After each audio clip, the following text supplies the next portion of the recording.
बिस्मिल्लाहिर्रहमानिर्रहीम। Dear student, हमारा next जो टॉपिक है वो है साइक्लिक फोटोफॉस्फोराइलेशन। मैं आपको फोटोफॉस्फोराइलेशन पहले समझा चुकी हूँ कि फोटोफॉस्फोराइलेशन क्या है।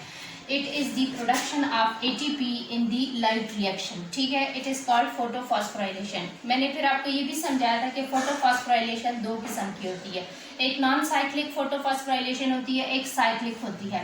नॉन साइक्लिक फोटोफॉस्फोराइलेशन के स्टेप्स और मैकेनिज्म मैं आपको समझा चुकी हूँ। आज की इस वीडियो में हम बात करेंगे साइक्लिक फोटोफॉस्फोराइलेशन की। साइक्लिक फोटोफॉस्फोराइलेशन क्या है, इसको डिफाइन करते हैं।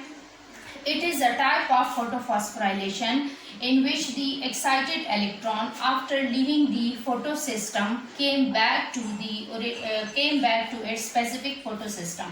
यानी ये एक ऐसी फोटोफॉस्फोराइलेशन है जिसमें एक इलेक्ट्रॉन जब फोटोसिस्टम को लीव करता है तो आफ्टर इट्स जर्नी वो वापस उसी फोटोसिस्टम में आता है। इसी वजह से इसको साइक्लिक कहते हैं, क्योंकि ये एक साइकिल की तरह दोबारा से बन रहा है। अब सवाल ये पैदा होता है कि ये साइक्लिक फोटोफॉस्फोराइलेशन किस वक्त स्टार्ट होता है।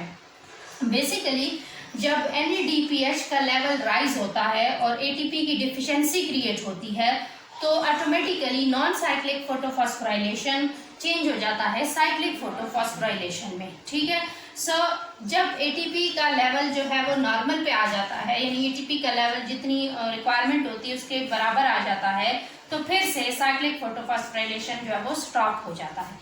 अब हमारे पास क्या इसमें प्रोसेसेस इन्वॉल्व है। First of all what happened कि light is absorbed by the PS1। ठीक है, फोटोन यानी light in the form of photon is absorbed by the PS1। Definitely again वही सारा प्रोसेस होता है। पहले पिगमेंट्स इस लाइट को एब्जॉर्ब करते हैं, इनके इलेक्ट्रॉन एक्साइटेड होते हैं, रिएक्शन सेंटर तक एनर्जी पहुंचती है। When reaction center absorb the energy, electron becomes excited and these electrons then leave the photosystem PS1. जब PS1 को वो लीव करते हैं, these excited electrons are received by the primary electron acceptor. Primary electron acceptor in electrons को फेरोडॉक्सिन में देते हैं, फेरोडॉक्सिन उसको रिसीव करता है and these electron moves toward the cytochrome B6 and cytochrome F complex. Cytochrome B6 and cytochrome F complex तक जब ये इलेक्ट्रॉन्स पहुंचते हैं तो ये एनर्जी जब रिलीज करते हैं तो this energy is used in the production of ATP। इस वक्त ATP जनरेशन हो जाती है, ATP जनरेशन स्टार्ट होती है। So these electrons then are further transferred to plastocyanins and they carry these electrons back to the PS1.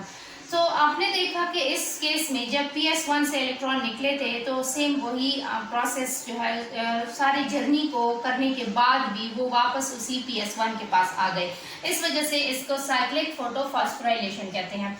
अब cyclic photophosphorylation में NADPH की प्रोडक्शन नहीं होती, क्योंकि आपको यहाँ नजर आ रहा है कि NADP प्रोडक्शन ऑलरेडी ज्यादा है, इसलिए यहाँ कोई NADPH की प्रोडक्शन नहीं होती। यहाँ पे कोई फोटोलाइसिस जो है वो इन्वॉल्व नहीं है, क्योंकि यहाँ पर देखें वापस इलेक्ट्रॉन आ रहा है, इसलिए यहाँ पे कोई फोटोलाइसिस इन्वॉल्व नहीं है। ऑक्सीजन भी इस प्रोसेस में रिलीज नहीं होता। आपको साइक्लिक फोटोफॉस्फोराइलेशन भी समझ आ गया होगा।